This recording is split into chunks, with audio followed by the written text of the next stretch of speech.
What's up, everybody? Welcome to the Bronx Pinstripes show. We got some stuff to talk about today, some news, some rumors. We're going to be talking about what the optimal Yankees batting order is, since maybe the position players are not done, but it kind of seems like the position players are done for the most part, barring some minor moves. I don't expect them to acquire another starting position player.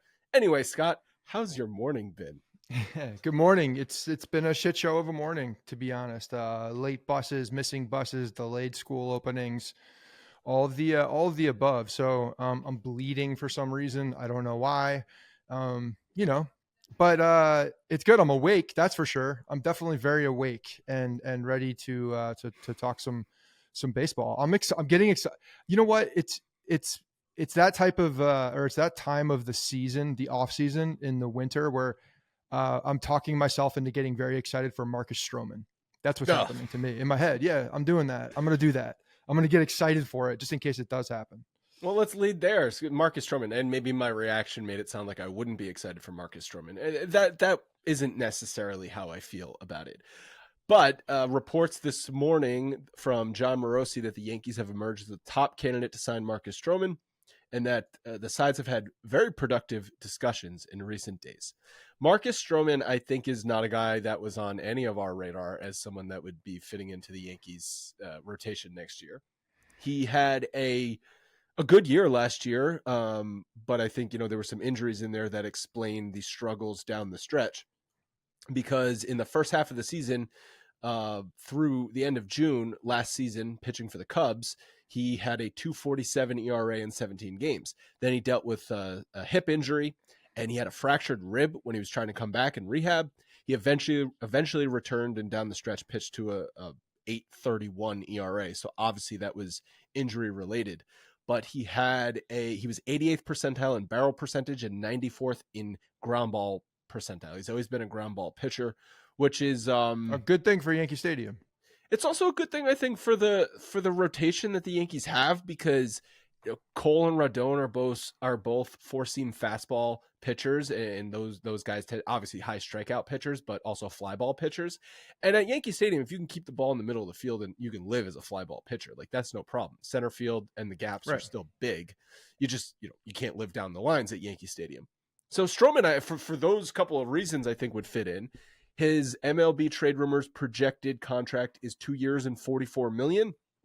Spotrac has him at a $15.6 million AAV market value. He opted out of his deal with the Cubs. I think we said it was it would have been a $21 million AAV this year for 1 year. I don't know that he's going to beat that AAV, but he's certainly going to beat that total value, whatever he gets for two. Maybe. I don't think that's totally out. I mean, you could make an argument that that's still in play. Marcus Stroman for a 1 year deal. Given where things are. So, obviously he opts out though for the purpose of trying to lock in probably a 2 to 3 year deal, that's right? Understanding that's but I don't think it's a given with him. I don't think it's a given. I think that he definitely, it's risky on his end to turn down, because that's pretty good money for 1 year for Marcus Stroman. But it's risky for sure. Yeah, I guess so. But I have to imagine in these circumstances, whenever a player opts out of a deal, the agent is 99.99% sure he's going to get more than what that was. Like, I can't remember a scenario where a guy opts out and ends up signing for the same or less than he was taking elsewhere, barring a situation where he was just like, I got to get the fuck out of Chicago. Which maybe because Stroman we're going through it, Stroman's been known to not be happy with the team that he just left. Yeah, and when you're looking at the, him opting out of that deal, it says a few things. Like, I think that his numbers, when you look at, what was he? He was just over a 3 ERA last year, a 3.95 ERA last year. You got to look at innings. The different, but I'm saying, I think he's better than that. Like the 3.95, I think he actually pitched better than what that reflects. And his first half and second half is a big deal, because he did get injured. So here's one thing. He's quote injury guy on your end, not a big dude by any means.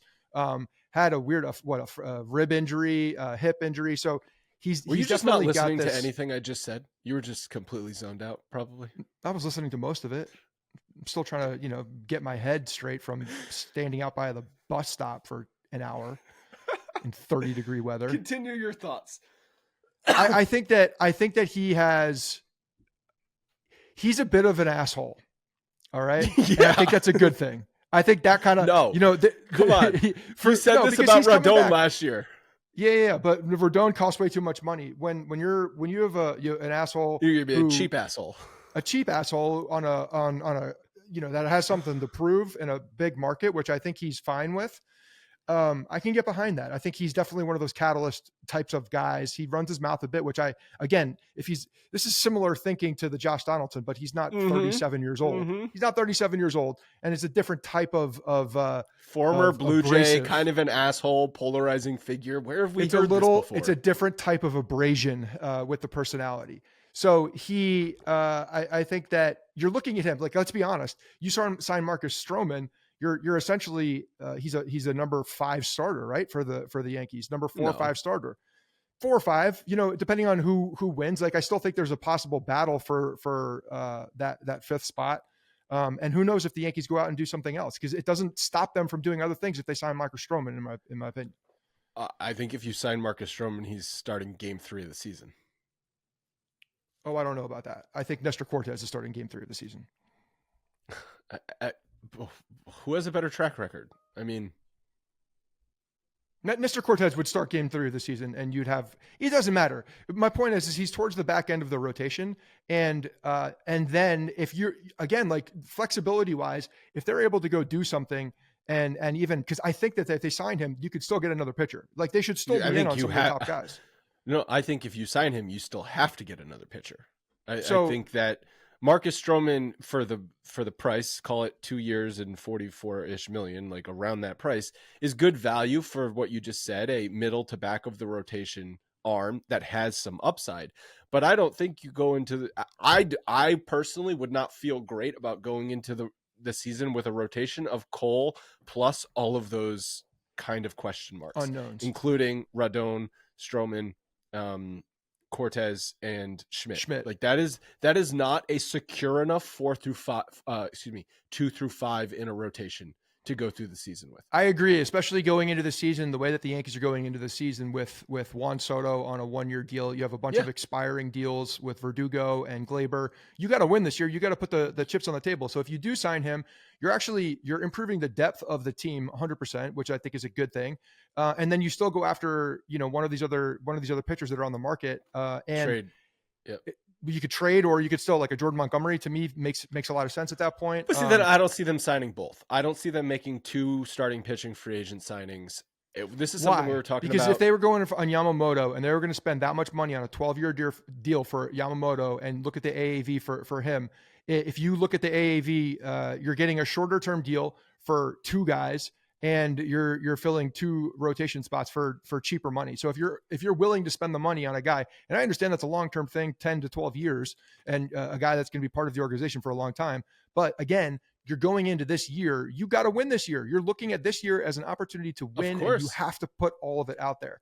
So if you sign Marcus Stroman and you go still in play for Montgomery, even Snell, I think at that point, now Clark Schmidt is a bat all the way at the back, but it also gives you flexibility, because if you need to use Clark Schmidt in a swing type role, or if he's in the bullpen in a more consistent capacity, I think you're improving your bullpen at that point too. But it does give you more optionality. And we're always talking about create depth in some way for the rotation. You add Stroman and one of these other guys, you're doing that. Granted, there's injury risk, obviously, with Stroman, but I think then you have some flexibility with Schmidt.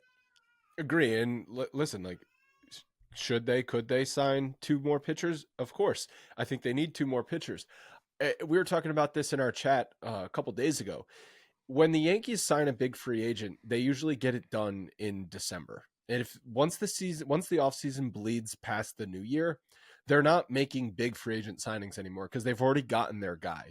And I would consider, if you sign Montgomery or Snell, a big free agent signing, because it's going to cost north of $150 million. Marcus Stroman's not going to cost that. Marcus Stroman is a 2-year, modest deal guy. So that makes sense why they would sign him at this point in the season. I just think of track record and how Brian Cashman has operated in the past. That's why I don't expect them to sign Stroman and Snell, or Stroman and Montgomery. Well, I also think this year is a bit different from the precedent because of what was leading off the free agent market with Otani and Yamamoto, driving the market and essentially taking up the bandwidth of every team who was in on those players. The other, if you don't have those guys, then Montgomery and Snell are signed by now for sure. But that kind of pushed the market back as far as time, a month or so. So I hear you with the December thing with the Yankees and what they've done in the past, but I don't think that's necessarily as relevant given the circumstances of what the offseason was this year. Guys, can you look up the signing date of Rodon last year? Was that a December signing or was that a past? I think that was around the GM meetings, right? Winter meetings signing, if I remember correctly. But getting back to the Stroman rumors and being an asshole, so it kind of goes back to the 2019 trade deadline when the Yankees had quote no interest in trading for Stroman. Cashman said publicly he wasn't a difference maker, and then Stroman tweeted, "Besides Cole, there's no current Yankees pitcher who will be anywhere in my league over the next 5 to 7 years. Their pitching always folds in the end. That lineup and payroll should be winning World Series left and right, yet they're in a drought. LOL." And so I guess he didn't say that at the 2019 deadline because Cole was not a Yankee at that point. He must have said this in 2020, but I know he sat out the 2020 COVID season. And he's also just said he's always been a talker, and he's, quote, "I've always been a talker. I've always been a trash talker on the basketball court. I've always been that guy with a little chip on my shoulder who felt like he was going to get the job done." Short guy syndrome. He does have little guy. He does have Napoleon complex. I think that's just and something that's fine. my parents. I like guys with chips on their shoulder who can handle a big market, and I think he is that guy. Again, I'm warming up to this. God, you said this about Donaldson, then you said this about Rodon, and just look how those turned out. Like, don't put Rodon on me. Don't put Rodon on me about me. We literally titled about that. We literally titled an episode, "Carlos Rodon's fire is good," because you had to talk yourself into his fire being good. And how did that turn out?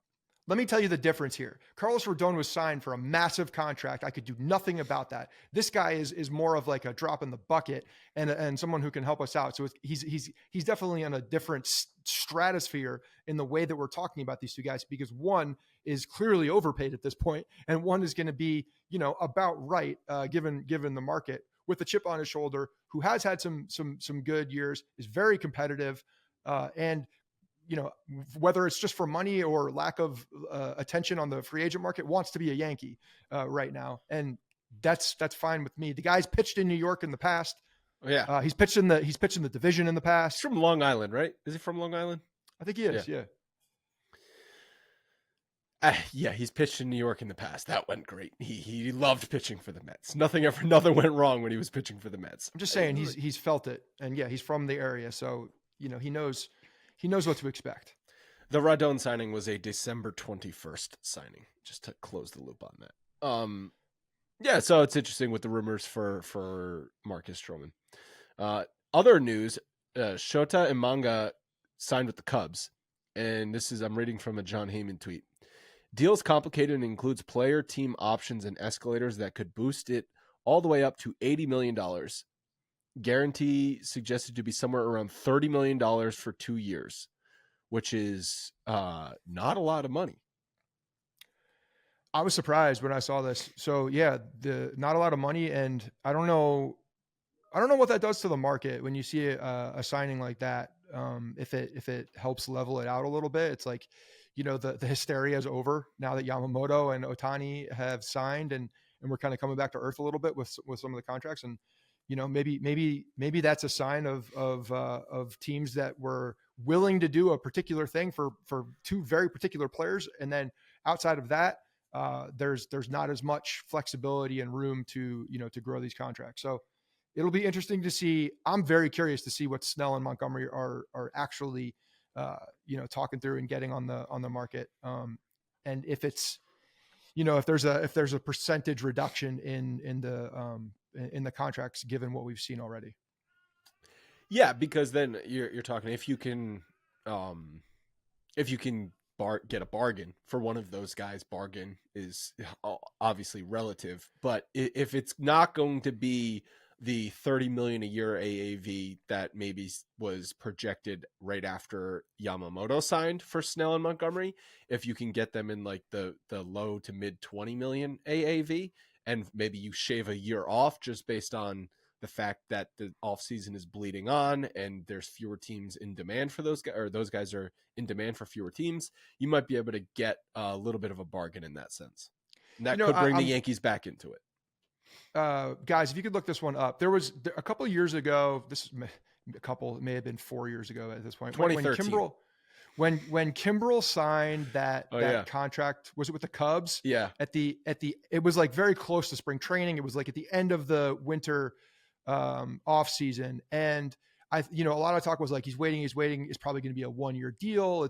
And I remember I was shocked by the contract because it was a longer term deal. It was way more money than I expected. And it's almost as if like his value didn't diminish as much as we thought it did at that point in the offseason. So I'm kind of wondering if there's a little bit of a pump fake happening as well. And there's these contracts are still going to be higher, because that one definitely surprised me. Do you guys have what that deal was? So it was actually mid-season after the Rule 5 draft, because they didn't want to the Cubs, so it happened at that point, even further into the season. Didn't want to lose a draft pick compensation to sign him, I guess, and it was 3 years and $45 million. Okay. Yeah, that was the Dallas Keuchel year too. They both did that. Right. So we've seen guys wait and wait and wait. And what year was that? Is that 2019? That's my guess. I'm thinking it was before COVID. So different situation. Different situation. It's risky. What'd you say? BC, right? So you've seen guys wait. Obviously, they waited until into the season. I forgot that it was all the way into the season, and they were still able to get multi-year deals. That was decent money at the time. So. I'm curious to see how it goes, but I think signing a guy like Stroman right now shouldn't affect how they go after, if they are truly still interested in Montgomery and or Snell. It shouldn't affect them signing them too. Really, it shouldn't. No, it shouldn't, because like you said, you've got to win the championship this year with Soto on a free agent contract, or being a free agent at the end of the year, and the window closing quickly. And what's the point of going into the season? It would just be so negligent to go in the season saying we'll figure out the rotation later with this team. It would make no sense. As soon as Yamamoto didn't sign with the Yankees, they need to go after the best opportunity to win in 2024. Yep, absolutely. Bottom line, because there's a big reset coming out. But that could still be trading for one of the Cease or Corbin Burns or Luzardo or somebody like that, because that's also a cash move. I mean, Corbin Burns, not so much, because Corbin Burns is also going to be a free agent after the year, but signing a pitcher and then trading for a team controlled pitcher. Yeah. And Cease is going to be expensive because there's multiple teams that have good farm. Like we were talking before we hit record here, the Orioles are they're still the number one. They're still the number one ranked system in baseball too, despite a lot of their top prospects no longer being considered prospects because they got called up. Right, and they have the Holiday kid sitting there ready to. He's going to be in the majors this year, whether he's playing at short, he's playing at second, and they shift some of the guys around because they have the ability to play multiple positions. They are a perfect landing spot for Dylan Cease, to be very honest, because they're chock full of talent in the minor leagues and they are so young and ready in the major leagues. That signing makes absolutely the most sense in the entire world. And I would be shocked if it doesn't happen. That said, also, if the Yankees were to compete with that, they're going to have, you're looking at the top three prospects. You're looking at Dominguez included. And you're going to have to, and I don't see them trading get up Dominguez. With one of them. I don't see them trading Dominguez at this point. I don't either. Nothing to do with the injury. I just don't see them doing that with the question marks in the outfield past next season. I don't see the Yankees trading Dominguez at this point. He's probably untouchable for them. I would think at this point, given what we saw already, it would be tough to swallow that one. Understanding that obviously it was a very short sample size, but kid looked like a player. Yeah. All right, Scott, I got a question for you. What do you think the most common New Year's resolution is? The gym. Okay, that's one. Do you think eating healthy? Eating well. Eating healthy. Yeah, that's Overall what I was fitness going and for. health, I would say. Fitness and health. It's hard to consistently eat healthy because there's a million things that get in the way. Work, kids, no time to grocery shop, no time to cook, food cravings, and the list goes on. With Factor, you don't have to worry about any of those. They take the stress out of meal planning with their ready-to-eat meal delivery service that goes straight to your door. Factor has over 35 meals to choose from each week, including options for keto, calorie smart, vegan, veggie, and much more. Plus, they have over 55 add-ons, so you never get tired of what you are eating. The process is very easy. You go on their website and you make your order. They deliver the food right to your door. Then you heat it up in just 2 minutes and boom, you're eating delicious and healthy meals. Factor is also flexible. You can change your delivery order every week with plans from 4 to 18 meals per week, or you can pause and reschedule your membership whenever you want. I love using Factor because inevitably the 5 o'clock window comes around.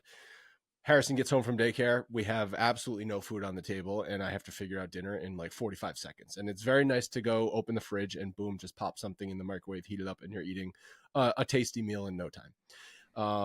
Factor is no prep, no mess, just delicious food. Head to factormeals.com/Bronx50 and use code Bronx50 to get 50% off, half off. It's an amazing deal. FACTORMEALS.com/BRONX50.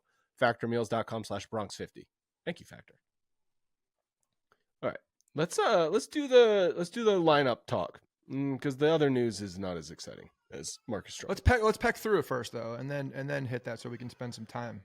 Okay, land fine, in there. Fine. Land in there because the Yankees did. They signed a another guy that can't hit 200. Kevin Smith. Yeah, Kevin Smith. Yeah, I was saying before we recorded, maybe this. Give me a more generic name than Kevin Smith, please. Yeah. I saw an SI.com headline, Yankees acquire former Oakland A's third baseman, and it was like a picture from far away of just like a guy in an Oakland A's uniform throwing a baseball, and of course they're alluding to Matt Chapman, but I knew it wasn't Matt Chapman. I'm just like, the goddamn editor on this is just trying to clickbait people, and I hate it / respect it. Anyway, yeah, Kevin Smith, who went over to the A's in the Chapman-Toronto trade, was non-tendered by Oakland after exhausting all of his options in 2023. He hit a whopping 173 in 333 plate appearances at the MLB level, although last year did hit 324 in AAA. Perfect for the Yankees. Fits right into the Yankee system. That's the philosophy right there. You guys are crushing in AAA, but struggle when you get your cup of coffee. Come to the New York Yankees. The Bronx is ready for you. Scranton Wilkes-Barre will open you with big arms. We're ready for that 300 batting average, and we're going to tell all of our fans that it's going to translate until it doesn't. Some other news items. The Marlins hired Rachel Balkovec as director of player development. If you remember, she was the Tampa Tarpons manager for the past 2 seasons. She also worked in the Yankee system in the strength and conditioning, I think, and she's worked in a couple of different organizations as well. And also the Mets have interest in signing Wandy Peralta per Andy Martino. And I guess, Wandy Peralta, I think, was both on our, yeah, he was an easy plans. re-sign for us. Yeah. He's just one of those guys that is going to come out, compete, give you good innings, get out of trouble. Doesn't seem like much shakes him. So I love if Wandy Peralta were to come back, I would think that would be a great signing. I think he's probably a very good signing for any team that wants him. Yeah, and I don't know why the Yankees. I mean, do you think I saw that Hader is still out there? So it's like, oh, gotta wait for the top reliever to go before the other guy sign. Like, why? Like, I don't think the Yankees are going to be in on Hader. We know Wandy Peralta is a valuable bullpen piece. Just get that deal done. I don't think Wandy Peralta's market is affected by Josh Hader's market in the least bit. Josh Hader is more worried about trying to get the most money that's ever been given to a closer at this point. Wandy Peralta is not in that conversation. There's different precedents for contracts for a guy like him. Yep. But he's a foundational guy for a bullpen. He's that trusted lefty guy that can come in and work multiple innings, get you out of jams, get you a ground ball that you need, get a strikeout that you need. Like he's just one of those really dependable guys. If I'm a manager, Wandy Peralta is one of my best friends in the bullpen. Okay, that's all the news. Unless you've got something else you want to talk about. No, congrats to Rachel Balkovec. That's she's been she's been leading the charge as far as women in baseball and getting positions. I think she was with, she went overseas and was involved with the one of the national teams. She's taken a lot of jobs in the hitting side. And from everything you read about her with Tampa, she took that nasty ball to the face too, right? Yeah. Like during right as she got into Tampa as well. So she's definitely faced some adversity. But from everything you read about her and hear people talk about, nothing but good things. So that's a big deal. The Marlins have definitely been progressive in promoting women to strong positions within their organization, because Kim Ng was their GM for a little while as well. So, shout out Marlins as well. Okay. Until they hired somebody that was going to be above her and she left being disrespected. Yes. Yeah. Okay. Well, so I take it back. Let's talk about the batting order, because this is the most I've been excited about a Yankees lineup in a long time. It's not just because of Soto, although that's a big reason, but I just think there's an opportunity for some balance finally. The Yankees haven't really had lefty-righty balance in the lineup since 2017, right? Like, it's been that long since they've actually had a lefty bat in the middle of the order. Okay, to be clear, it is because of Juan Soto. It's not because of Juan Soto. It is because of Juan Soto. I said it's not just because of Juan Soto, because Verdugo also offers some nice options with lefty-righty at the top of the order, which they definitely have not had in a lot of years. Because I think the leadoff spot is very interesting to talk about. So let's start there. The candidates for who's going to bat leadoff are obviously DJ LeMahieu and Verdugo, but also Glaber, Rizzo, perhaps Volpe. Judge is on our list for some reason, although I don't agree with that. You're hitting Judge and Soto back-to-back in the lineup, so I guess in theory you could hit Judge 1 and Soto 2, but that ain't happening. But I think Verdugo and DJ make a ton of sense and also could flip-flop depending on if it's a lefty or a righty on the mound, because they're split. So LeMahieu against left-handed hitters, and these are against left-handed pitchers, and these are from last year. He had a 761 OPS. Not great by any means, but certainly better than his 707 OPS against righties. And when we looked at DJ's numbers, the second half overall was just much better. Verdugo, on the flip side, who's a lefty hitter against righties, has a 793 OPS and a 609 OPS against lefties. And then diving a bit deeper into some of these numbers on like what makes a good leadoff hitter, you obviously want them to see some pitches. You don't want them to strike out a lot. You want them to be able to get on base. You want them to be able to make some contact ahead of Judge and Soto. Both of these guys fit those classifications, because the chase percentile for LeMahieu, 82nd percentile, for Verdugo, 85th percentile, and then whiff percentage for LeMahieu, 81st percentile, and Verdugo, 94th percentile. Interesting.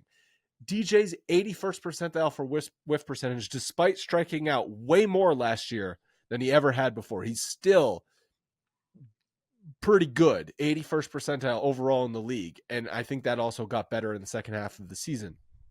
So I think the clear option to start the season before we start figuring out like who's hitting well, who's injured, all of that stuff, is lefties on the mound, DJ's leading off. Or righties on the mound, Verdugo's leading off.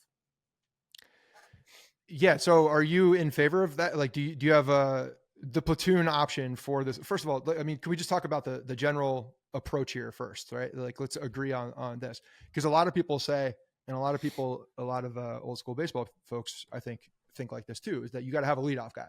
That's it. Like, one leadoff guy, he's the leadoff guy, and everything stays the same. I think exactly what we're talking about here, like platooning that spot, going against the matchup.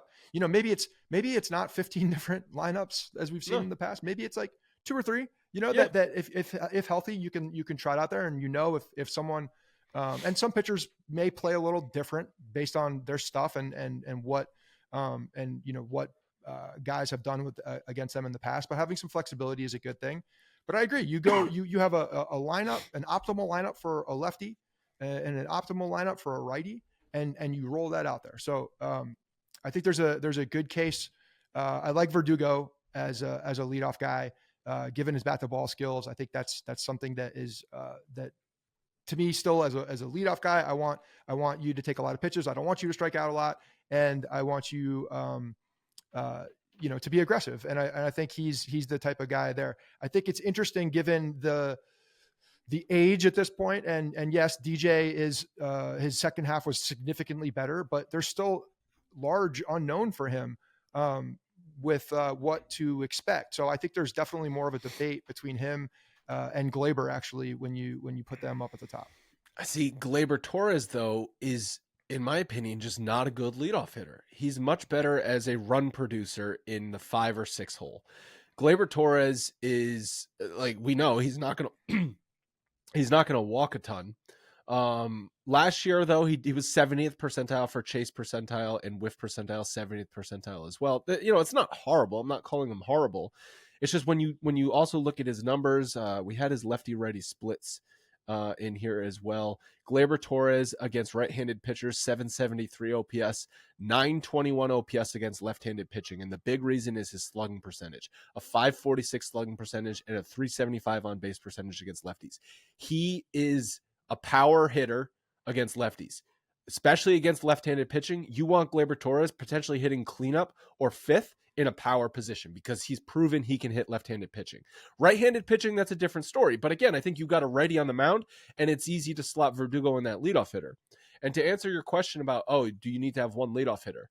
If DJ LeMahieu is winning the batting title like he did in 2020, then yeah, you have one leadoff hitter. But none of us think that's going to be the case this year. So I'm fine platooning the leadoff hitter. And at this point, I know Volpe hit leadoff a little bit last year. Volpe's not ready to be leadoff this year. If in June, after 2 months of consistency, you want to put him at the leadoff spot, awesome. But I think it's very easy to slot him 9, and then you turn the lineup over to DJ and Verdugo, DJ or Verdugo, as in the 1 spot, ahead of Judge and Soto. You need Judge and Soto is going to be, like I said this before, Manny Ortiz. That's going to be that kind of combination that a pitcher is thinking ahead, crap, can't put guys on base ahead of those guys this inning. So you need to find some consistency ahead of those guys.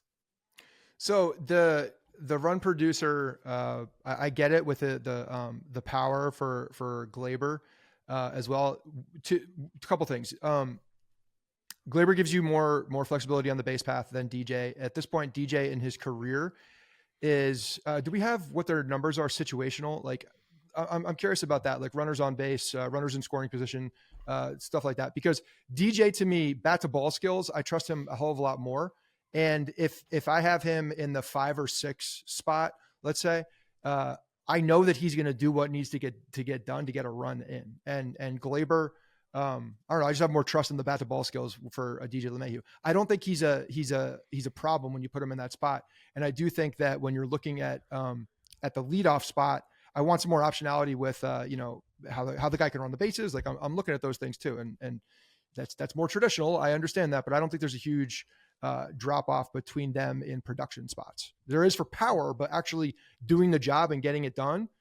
I don't know how much of a drop off there is. DJ was to tell me I'm wrong. No, DJ was pretty awful last year overall. It's hard with runners on base, he was awful last year. In the first half or second half? I just have the season splits. 620 OPS with men on base, 629 OPS with runners in scoring position. Like, it's not good. I know he's been good in the past, so I'm not saying like that is what he is. But at this point in his career, I think DJ LeMahieu can more realistically be a decent leadoff hitter than a run producer number 5 or number 6 hitter. Yeah, it's quick on Ilya, go ahead. Sorry. So ball in play percentage, how many of their at bats, what percentage is the ball being put in play? It's funny, their career and compared to last year's kind of flipped. So last year, Glaber, 71% of his at bats, the ball was put in play, whereas DJ was 64. And then for career, Glaber's 66 and DJ's 74. And then there was one other thing real quick. Glaber, his splits based on where he bats in the lineup last year, he had a 713 OPS leading off, which is not bad. But then you look at him down in the 5th hole down there, and his OPS jumps up into like the 900s. The further down he goes, he becomes more valuable. Yeah, we've seen Glaber lead off a good amount over the past 4 seasons, and it's not great. It's not, I mean, could you do worse? Sure. But I just think he is what he is at this point. And this isn't me talking as a Gleyber hater. I just think he's more realistic as a run producer than he is a leadoff hitter. Yeah, I'm good with that. I don't know how many double plays he grounded into as well, but I feel like there were a good amount of them. I just think it's more of a conversation. I don't think it's as much of a drop in the bucket. If you were to put a gun to my head and ask me which one of those guys, I would have LeMahieu in the leadoff spot as a personal choice. But I do think that we are going to see against left-handed pitching Gleyber in that leadoff spot. I just think that's what's going to happen at some point. And if LeMahieu's healthy, then you're right. If he's the guy that is hitting, if we're seeing him get on base like back to the days not on par to a batting champion, but closer to that DJ LeMahieu, then he's a perfect leadoff guy because he's setting the table, he's seeing pitches, and he's gonna move the lineup along to the most important thing that needs to happen at the end of the day. They need to move the lineup along to get to Soto and to get to Judge, and if you can do that, then you're an extremely valuable player. A problem with putting Gleyber leadoff against left-handed pitching is who hits cleanup. Yeah. Because Gleyber is a natural cleanup hitter, despite his bad numbers, career cleanup against lefties because of his track record for hitting left-handed pitching. Otherwise, now you're looking at, well, Gleyber's in leadoff, so Rizzo, who's lefty, Stanton, who the hell knows what Stanton's going to be. Stanton becomes a problem. He adds a massive problem to this entire lineup construction at this point because we have no idea what he's going to be. And if anything, you default to the fact that he's going to be nothing more than you default to the side that he's going to be, the Giancarlo Stanton that we signed and expected to play here for multiple years. That's you just can't bank anymore. on it. Not anymore. Yeah, you can't. No, and here's the other thing about Gleyber and in a run producing role and cleanup. I love Gleyber with the Cam Maben middle of the field approach. I think Gleyber is at his best when he is not trying to, hit the long ball, when he is trying to go up the middle of the field, hit the gaps, go with what is given to him. And you put him in a leadoff spot. I think he's got more of an ability to do that. His role is different at that point. I know that the numbers are saying that ones that Ilya just pointed out, I can't dispute that. Clearly he's hitting well at the bottom. Or towards the middle of the lineup. But I just don't want, when he gets in trouble, it's because he's trying to pull the ball too damn much and he's trying to do too much, just purely too much with the bat. If he stays within himself, and that's the biggest coach's cliche you could possibly hear, and does have that middle of the field approach, and you're seeing line drives being sprayed around the diamond, that's the Gleyber Torres that I want. And I think that's the best Gleyber Torres for this lineup. He doesn't need to be the big run producing guy. No, I mean, he's not the big run producing guy. That's obviously Judge and Soto. I think he tries to be that guy too many times, though, and that's what gets him in trouble. That's fair enough. But assuming Stanton's nothing and, Rizzo, you're going to need run production out of Rizzo and Gleyber behind Soto and Judge. I mean, otherwise this lineup's just not going to be good enough. You can't just say the lineup is only Soto and Judge because that's not a good enough lineup. You need more than two hitters in a lineup. I think this lineup has the potential for a top six to be very strong, but it's not a given. And so I guess the next question is, like you said, platooning leadoff spot is going to happen. 2-3. What would you do? Because this is, in my mind, whatever you pick, you stick with it. But why? Why do you have to stick with it? Because I think these guys are... Because this is the way it's always been done. Because you have a superstar and you slot them into a one spot. Because I don't think it matters whether it's a lefty or a righty on the mound. You don't care if it's Judge and Soto coming up. You feel good about it. And I just think you stick with it. Why tinker with something that doesn't need to be tinkered with? Assuming it doesn't need to be tinkered with. I don't think it's good. Judge has hit 2 for the Yankees since the middle of 2017, barring a couple spots in the leadoff, couple spots at number 3. Soto has hit mostly 3 in his career. He's slotted up to number 2 at different points, but has said publicly he likes hitting number 3. Whatever, he'll hit wherever. But I just think the Yankees haven't had a number 3 hitter behind Judge like Juan Soto ever. I agree. So I think the argument for keeping them in that spot is exactly that. You have protection. You know what's happening. You mentioned the Manny Ortiz thing. You know what's coming, and it strikes the fear of God in you because it used to scare the living shit out of me. Understanding that when the 8 batter was up, if we don't get this guy and the next guy, we're in big we're in serious deep shit when those two guys come up. Like that was the feeling. I want to get that feeling back. So if they need to be solidified in there, it does. I don't think it matters as much. I think it's fun to press the argument of why it matters as much. Because I think there's so many people that are traditionally like, you got to put this guy at 2, you got to put this guy at 3, because that's the way it is. But if you have given me the option 1, I think you put Judge at 2, you put Soto at 3. I want to see a full season of Aaron Judge with Juan Soto as his protector. I want to see that. I want to see you have to pitch to Aaron Judge because Juan fucking Soto is behind him. Exactly. And you man can say hit the same 62 thing now. home runs with question marks hitting behind him. Yeah.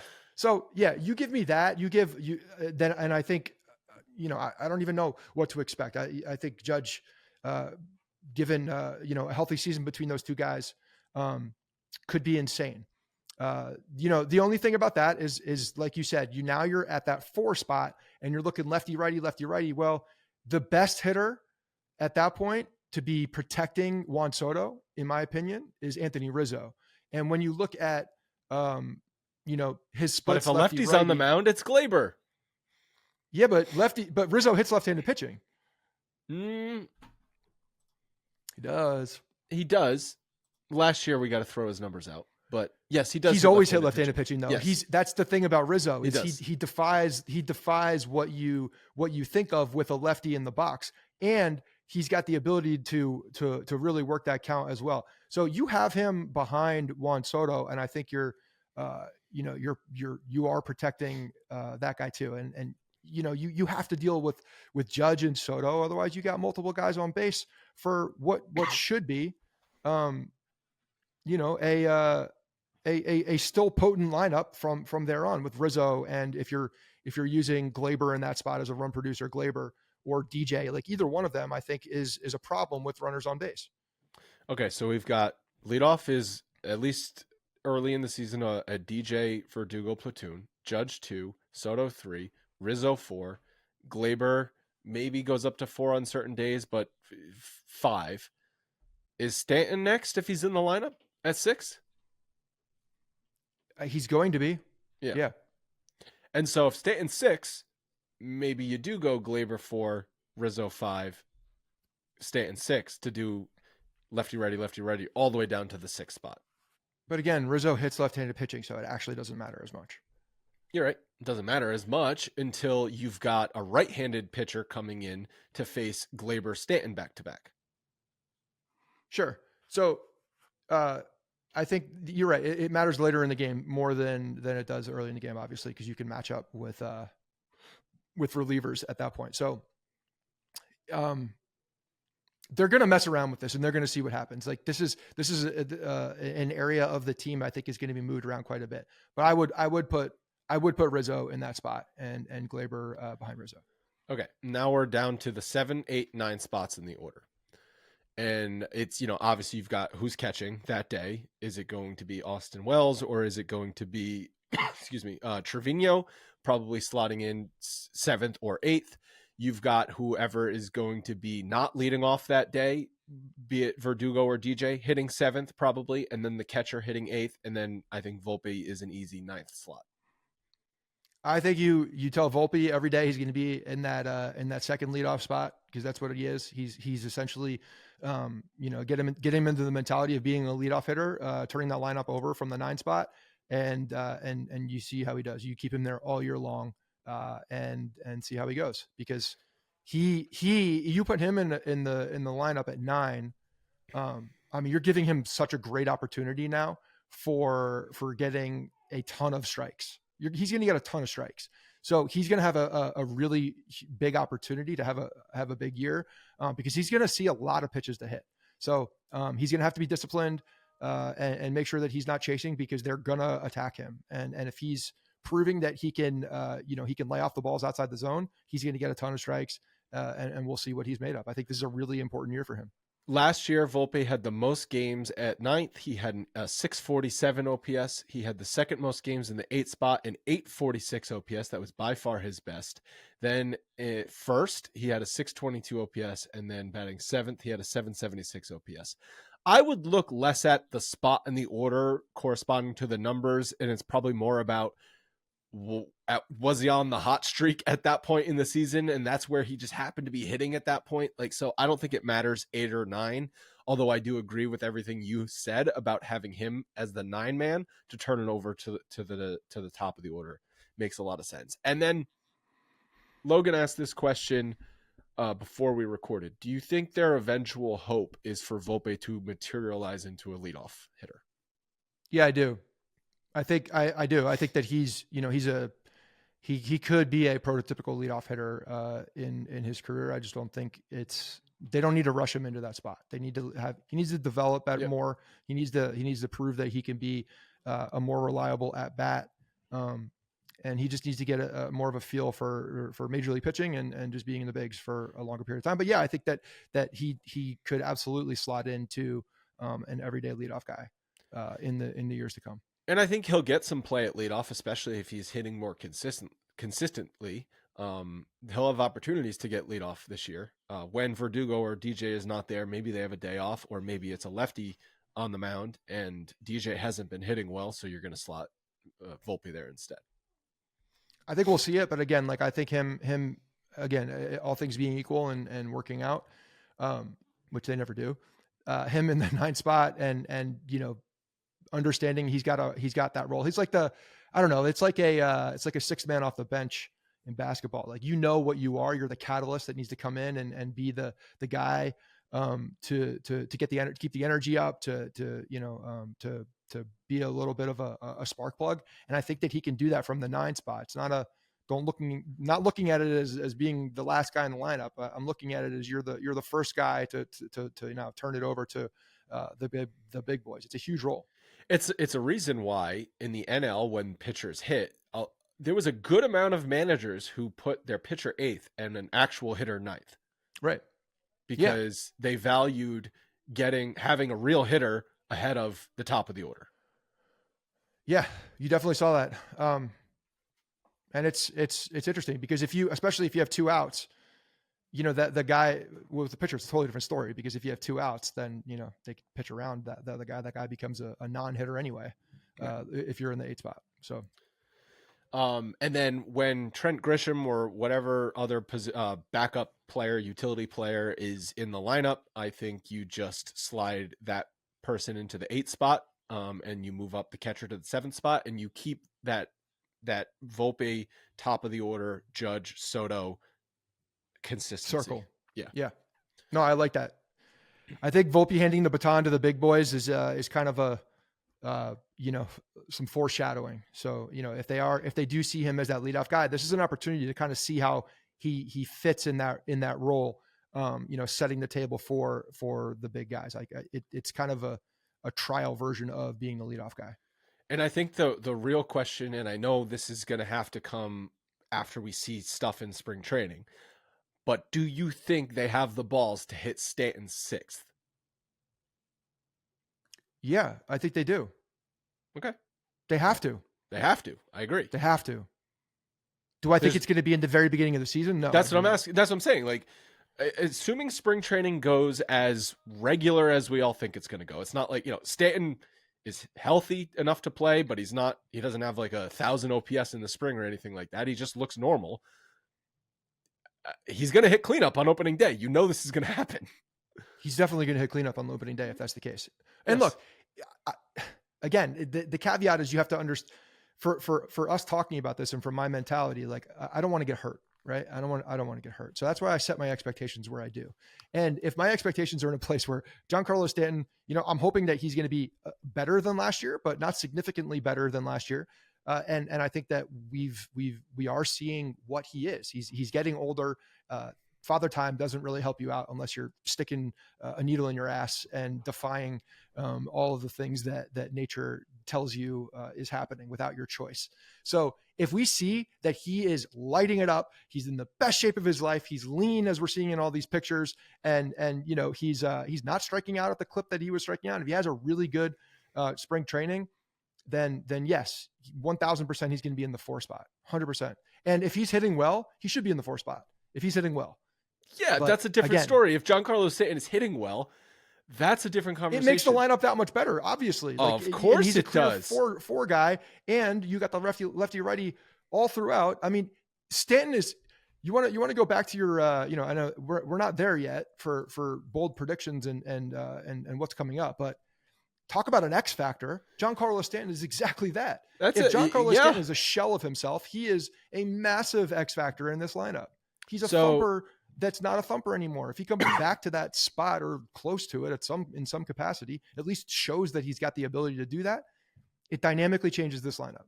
The last time Stanton was good was the first half of 2022. He was an all-star in 2022, and I'm pulling up his first half splits. So he, in the first half of the season, had an 835 OPS. It was a 133 OPS plus. If he is a 125 or better OPS plus hitter this year, and you can go Judge 2, Soto 3, Stanton 4, Rizzo 5, Glaber 6, that is a very, very strong lineup core. But I don't think that's going to happen. Yeah, there's a huge but there. I would not bet any amount of dollars on that happening. A lot of yoga. It's going to get more flexible, a lot more rotation in those hips, a lot more general flexibility throughout his body. The other thing I wanted to quickly touch on is the catching platoon. So there was an article written that some executives with the Yankees believe that Austin Wells is a Rookie of the Year dark horse candidate. And while I'm not saying that's shocking news or anything like that, he's a rookie. He's a rookie. To win Rookie of the Year, you can't be a part-time catcher, right? You're not going to win Rookie of the Year playing 70 games. So that would mean he's the starting catcher.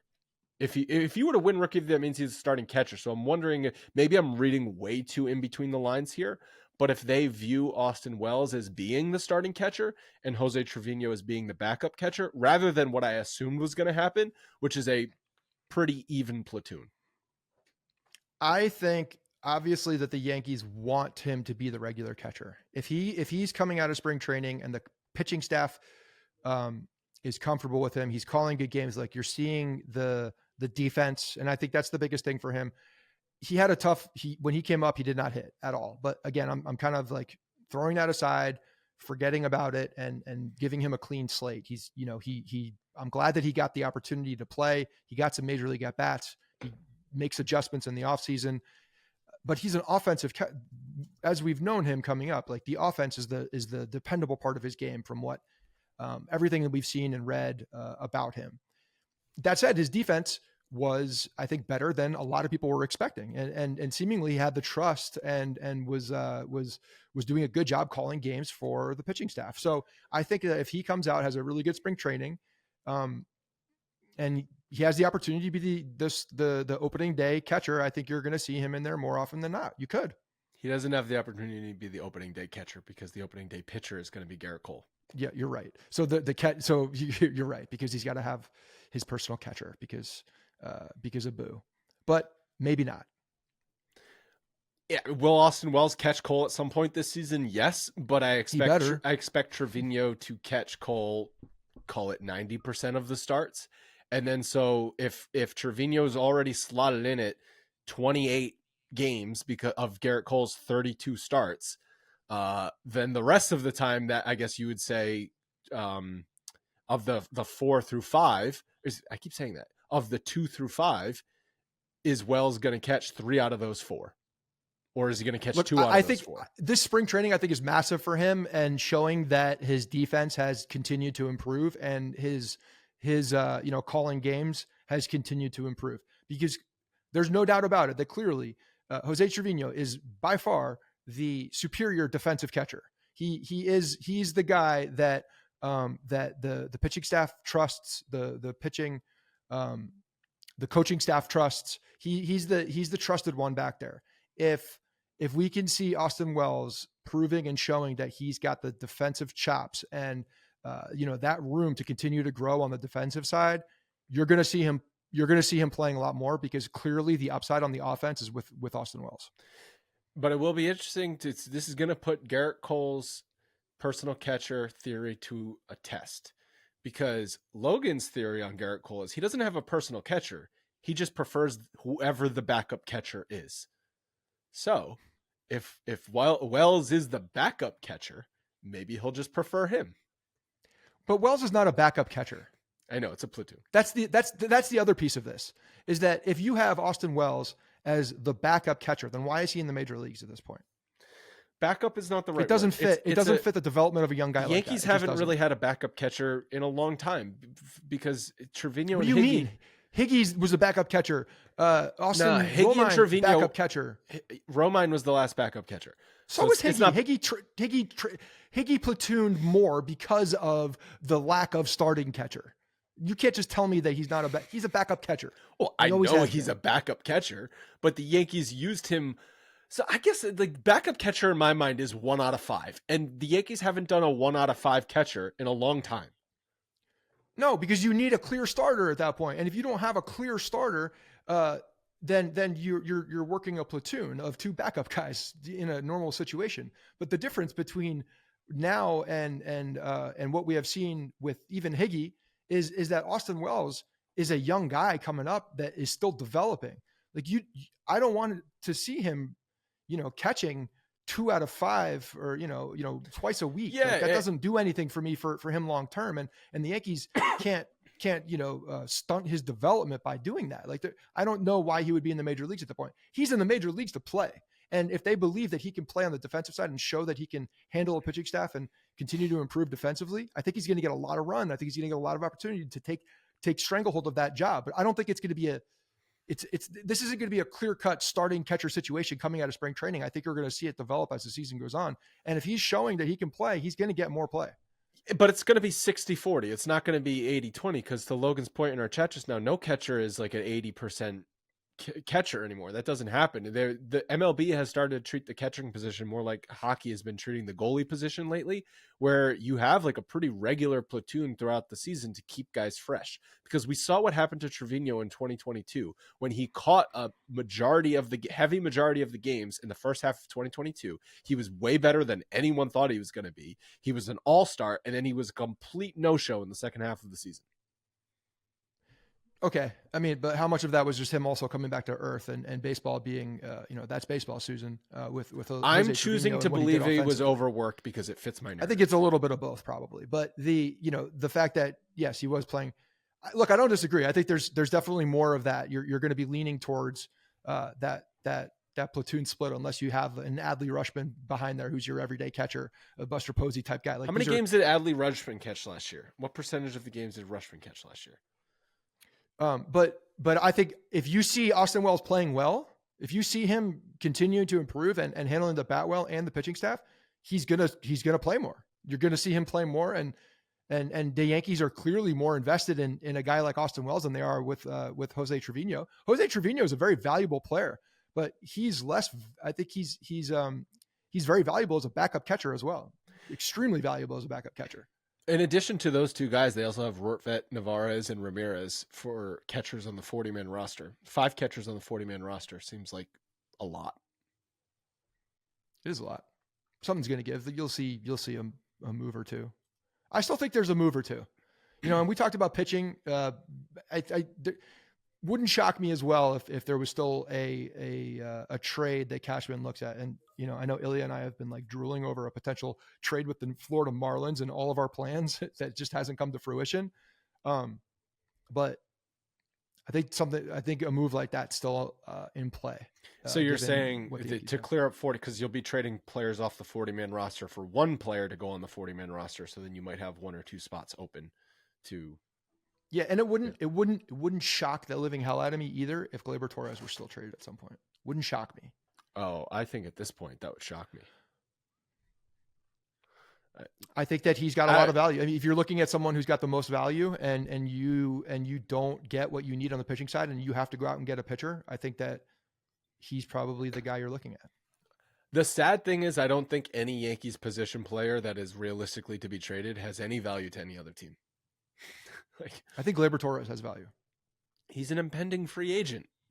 Well, that's why the deal has to make sense for. So you'd be trading him to a team that thinks they can win this year. What teams that they think they can win this year? I think that he also, there are other things that you could do. I mean, the Florida Marlins had a much better season than everybody expected last year. I guess the Marlins are the that's a team playoff because team. they've supposedly been interested in Gleyber Torres for like 5 seasons. Yeah. So you add some depth in what could be prospects as well, and I think there's an opportunity. You They're trade chock full of Gleyber, pitching. you trade Gleyber, you better go out and get another infielder. Yeah, there are still moves that could be made. You could DJ LeMahieu could play second base. There are still third basemen out there that could be moved. I'm just saying Josh Donaldson reunion? No, but another Matt guy that Chapman? played third base in Oakland. Yeah. No. Matt Chapman. I'm just saying there are moves to be made if something were to pop into Cashman's office and said you can get a Luzardo, in your rotation or someone that is significantly that the Yankees are high on the pitching side that has some control. There are moves to be made still. I mean, unless Matt Chapman is going to sign like a 2-year, $30 million deal, which I don't think he's going to sign, I'm not giving him a 5-year contract. Hell no. Okay. Just saying, wouldn't shock me. I think that's going to wrap it up for today. I think we settled on a good batting order versus a lefty starter versus a righty starter. And I like that to start the season. If Stanton's hitting and he can slot in at the number 4 spot, all the better. That takes this lineup to much better versus last year, to one of the best in the league, I think, potentially. If Stanton is playing well and he can hit cleanup, I think there's a chance the Yankees could be a top 5 offense. But as I said, that's a long shot. Anything else you want to talk about?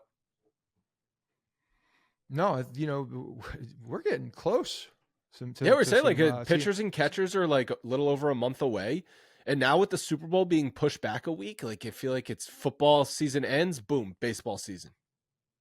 Yeah, you got some grown-ass men throwing the ball back and forth coming up very soon. You going to spring training this year? I'm open to it. You want to go?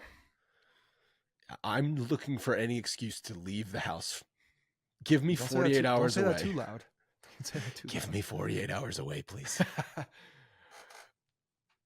I'm open to it. Let's look into it. Who wants to go to spring training? We all do. That's going to wrap up today's show. Thank you guys so much for listening. We'll be back at you again next Wednesday.